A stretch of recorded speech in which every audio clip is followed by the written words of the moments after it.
മിശിഹായിൽ സ്നേഹം നിറഞ്ഞ കൂട്ടുകാർ, ഈ കോവിഡിൻ്റെ കാലഘട്ടത്തിൽ കൂട്ടുകാർ ഒത്തിരിയേറെ വെബ് സീരീസുകളൊക്കെ കാണാറുണ്ടെന്നറിയാം. പല ഭാഷകളിലുള്ള പല രീതിയിലുള്ള വെബ് സീരീസുകളൊക്കെ കൂട്ടുകാർ കാണുന്നുണ്ടാവും. അതിലെല്ലാ കൂട്ടുകാരും കണ്ടിരിക്കണമെന്ന് ഞാൻ ആഗ്രഹിക്കുന്ന ഒരു വെബ് സീരീസാണ് ദ ചോസൺ. ഡഗ്ലസ് ജെങ്കിൻസ് എന്ന് പറയുന്ന സംവിധായകൻ്റെ മനോഹരമായൊരു സൃഷ്ടിയാണ് ദ ചോസൺ. ഈശോയുടെ ജീവിതം വളരെ മനോഹരമായിട്ട് വരച്ചു വയ്ക്കുന്ന, അവതരിപ്പിക്കുന്ന ഒരു നല്ലൊരു വെബ് സീരീസ്. അതിലെ ഒരു എപ്പിസോഡിൽ നഥാനിയേൽ ഈശോയെ കാണാനായിട്ട് വരുന്ന രംഗം വളരെ ഹൃദയഹാരിയായ രീതിയിൽ അദ്ദേഹം അവതരിപ്പിക്കുന്നുണ്ട്. അദ്ദേഹത്തിൻ്റെ ഒരു കാഴ്ചപ്പാടിൽ ഈ നഥാനിയേൽ ഒരു ആർക്കിടെക്റ്റാണ്. മനോഹരമായ ബിൽഡിങ്ങുകൾ പണിയാൻ ആഗ്രഹിക്കുന്ന, കെട്ടിടങ്ങൾ പണിയാൻ ആഗ്രഹിക്കുന്ന ഒരു നല്ല ആർക്കിടെക്റ്റ്. അപ്പോൾ അദ്ദേഹം മനോഹരമായൊരു പ്ലാൻ വരയ്ക്കും. അദ്ദേഹത്തിൻ്റെ സ്വപ്ന പദ്ധതിയാണ്. അപ്പോൾ അത് പണിയാനായിട്ട് അദ്ദേഹം ആരംഭിക്കും. പക്ഷേ പലവിധ അപകടങ്ങൾ അതിനിടയ്ക്ക് സംഭവിക്കുന്നു. തൊഴിലാളികൾ താഴേക്ക് വീഴുന്നു, അപകടങ്ങൾ സംഭവിക്കുന്നു. അവസാനം ഈ പദ്ധതി ഉപേക്ഷിക്കേണ്ടതായ ഒരു ഘട്ടത്തിലേക്ക് നഥാനിയേൽ വരികയാണ്. അപ്പോൾ എല്ലാം നഷ്ടപ്പെട്ട് നിരാശനായി, ആരും പിന്തുണയ്ക്കാനില്ലാതെ നഥാനിയേൽ ഒരു മലയുടെ മുകളിലേക്ക് പോകുന്നുണ്ട്. അവിടെ ഒരു അത്തിമരത്തിൻ്റെ ചുവട്ടിൽ ഈ തൻ്റെ പ്ലാനുമായിട്ട് നഥാനിയേൽ ഇങ്ങനെ ഇരിക്കുകയാണ്. അവൻ ദൈവത്തോട് പരാതി പറയുന്നുണ്ട്, ദൈവമായിട്ട് കലഹിക്കുന്നുണ്ട്. ദൈവം, നീ എന്തുകൊണ്ടാണ് എൻ്റെ വാക്കുകൾ കേൾക്കാത്തത്? നീ എന്തുകൊണ്ടാണ് എന്നോട് സംസാരിക്കാത്തത്? നീ എന്തുകൊണ്ടാണ് എന്നെ ആശ്വസിപ്പിക്കാത്തത്? ഇങ്ങനെ നിരന്തരമായിട്ട് പരാതികൾ പറഞ്ഞിട്ട് സങ്കടപ്പെട്ട് ആ മനുഷ്യനിരിക്കുകയാണ്. എന്നിട്ട് തൻ്റെ ആ പ്ലാൻ അദ്ദേഹം അവിടെ വെച്ച് കത്തിച്ച് കളയുകയാണ്. എന്നിട്ട് അദ്ദേഹം ഇങ്ങനെ ആകാശത്തേക്ക് ചെവി ഓർത്തിരിക്കുന്നുണ്ട്. ദൈവം തന്നോട് എന്തെങ്കിലുമൊക്കെ സംസാരിക്കുമെന്ന് വിചാരിച്ചു. പക്ഷേ ഒന്നും കേൾക്കുന്നില്ല. നിരാശനായിട്ട് ആ മനുഷ്യൻ അത്തിമരത്തിൻ്റെ ചുവട്ടിൽ നിന്ന് താഴേക്ക് വരുന്നു. അദ്ദേഹം ഇങ്ങനെ വരുമ്പോഴാണ് ഫിലിപ്പിനെ കണ്ടുമുട്ടുക. അതിലൂടെ ഈശോയുടെ അടുത്തേക്ക് വരികയാണ്.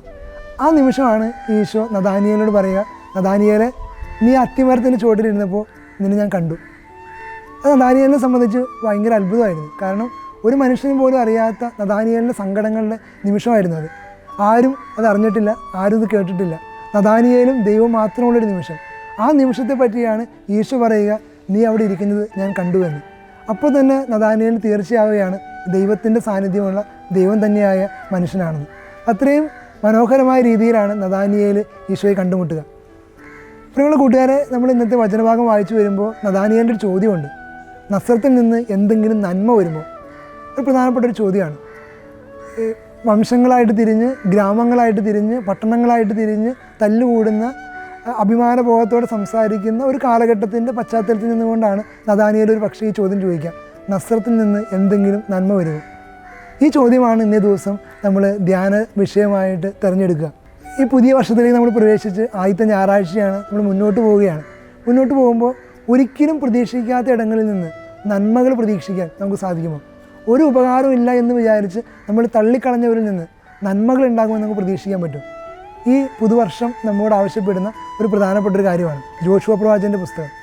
അതിൽ ഇസ്രായേലിൻ്റെ ചാരന്മാർ കാണാനായിട്ട് ചെല്ലുമ്പോൾ, കാനാൻ ദേശം ഇങ്ങനെ ഉറ്റുനോക്കാനായിട്ട് ചെല്ലുമ്പോൾ അവരെ സഹായിക്കുന്നത് റാഹാബ് എന്ന് പറയുന്ന ഒരു പെൺകുട്ടിയാണ്. ആ നാട്ടിൽ ഒരു നന്മയും ലഭിക്കില്ല എന്ന് ഉറപ്പുള്ള വേശ്യയായിട്ടുള്ള ഒരു പെൺകുട്ടി. ആ പെൺകുട്ടിയിൽ നിന്നാണ് ഇസ്രായേൽക്കാരുടെ രക്ഷ മുഴുവൻ ലഭിക്കുന്ന ഒരു വലിയ നന്മ പുറപ്പെടുക. അവളാണ് ഈ ചാരന്മാരെ സുരക്ഷിതമായിട്ട് കടത്തിവിടുക. ന്യായാധിപന്മാരുടെ പുസ്തകമുണ്ട്. ഒത്തിരിയേറെ ന്യായാധിപന്മാരെ കുറിച്ച് നമ്മൾ കേട്ടിട്ടുണ്ട്. ഗിദയോൻ, സാംസൺ, അങ്ങനെ ഒത്തിരിയേറെ പേര്. അതിലൊരു പ്രധാനപ്പെട്ട ഒരു വ്യക്തിയാണ് ജാഫ്ത. നമ്മൾ പലപ്പോഴും ശ്രദ്ധിക്കാതെ പോകുന്നൊരു മനുഷ്യനാണ്. ഈ ന്യായാധിപന്മാരുടെ പുസ്തകത്തിൻ്റെ 11-ാം അധ്യായത്തിലാണ് ഈ ജഫ്തയെക്കുറിച്ച് പറഞ്ഞു വയ്ക്കുക. അദ്ദേഹം ഒരു വേശ്യയിൽ നിന്നുണ്ടായ ഒരു മകനാണ്. അദ്ദേഹത്തിൻ്റെ അപ്പൻ്റെ മറ്റു മക്കൾ ഇദ്ദേഹത്തെ പുറത്താക്കി കാട്ടിലേക്ക് ഓടിച്ചു വിട്ടു. കാരണം ഒരു ജാരനായിട്ട് പിറന്നൊരു മനുഷ്യനാണ്. അതുകൊണ്ട് കൂട്ടത്തിൽ കൂട്ടാൻ കൊള്ളില്ല, സമ്പത്തൊന്നും കൊടുക്കാൻ പറ്റില്ല. അങ്ങനെ ജഫ്തയെ ഓടിച്ചു വിട്ടു. ഈ ജഫ്ത കൊള്ളക്കാരുടെ കൂടെ പോയി കൂട്ടിച്ചേർന്ന് കൊള്ളകൾ നടത്തുക, പിടിച്ചു പറിക്കുക, ആ രീതിയിലേക്ക് അദ്ദേഹത്തിൻ്റെ ജീവിതശൈലി മാറിപ്പോവുകയാണ്. അങ്ങനെ ഇരിക്കുമ്പോഴാണ് ഇസ്രായേൽക്കാരെ മറ്റ് ശത്രുക്കൾ ആക്രമിക്കുക, രക്ഷപ്പെടാൻ ഒരു വഴിയില്ലാതെ വരിക. ഇസ്രായേൽക്കാർക്ക് ഒരുമിച്ച് കൂടി എന്ത് ചെയ്യണം? അപ്പോൾ ദൈവം അവർക്ക് കാണിച്ചു കൊടുക്കുന്ന ഒരു വഴിയാണ് ഈ ജഫ്ത. അതായത് ഒരു നന്മയും പ്രതീക്ഷിക്കാത്ത ഒരു മനുഷ്യൻ, തെറ്റിൻ്റെ വഴിയിലൂടെ മാത്രം കടന്നു പോകുന്ന ഒരു മനുഷ്യൻ. ആ മനുഷ്യനെ നിങ്ങൾ ആശ്രയിക്കാൻ പറയുകയാണ്, അവനെ തിരിച്ചു കൊണ്ടുവരാൻ പറയുകയാണ്. ആ മനുഷ്യനിൽ നിന്നാണ് ഇസ്രായേലിൻ്റെ വലിയ രക്ഷ സാധ്യമായിട്ട് അവർക്ക് കിട്ടുക. അപ്പോൾ ഒരു നന്മയും പ്രതീക്ഷിക്കാത്ത സ്ഥലത്ത് നിന്ന് വലിയ നന്മകൾ തമ്പുരാൻ ഉണ്ടാക്കിയെടുക്കുകയാണ്. ഈ പുതുവർഷം നമ്മോട് ആവശ്യപ്പെടുന്നത് തന്നെയാണ്. ഒരു നന്മകളും പ്രതീക്ഷിക്കാൻ പറ്റാത്ത സ്ഥലങ്ങളിലും നന്മകൾ പ്രതീക്ഷിക്കാൻ നമുക്ക് സാധിക്കുന്നുണ്ടോ? നമ്മൾ കണ്ടിട്ടുള്ളൊരു മനോഹരമായ സിനിമയാണ് കുമ്പളങ്ങി നൈറ്റ്സ്. സജി, ബോണി, ബോബി, ഫ്രാങ്കി, ഇങ്ങനെയൊക്കെയുള്ളവർ ഒരുമിച്ച് ജീവിക്കുന്ന കലകം നിറഞ്ഞൊരു വീട്. പ്രഹസനങ്ങൾ നിറഞ്ഞ വീട്, ഒരിക്കലും കൂട്ടിച്ചേരാത്തൊരു വീട്.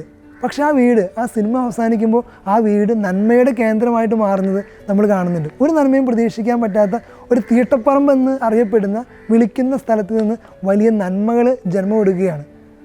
ഒരു കവിത വായിച്ചത് ഇപ്പോഴും ഓർക്കുകയാണ്, നല്ല ചീത്ത. ഇതാണ് ആ കവിതയുടെ തലക്കെട്ട് തന്നെ.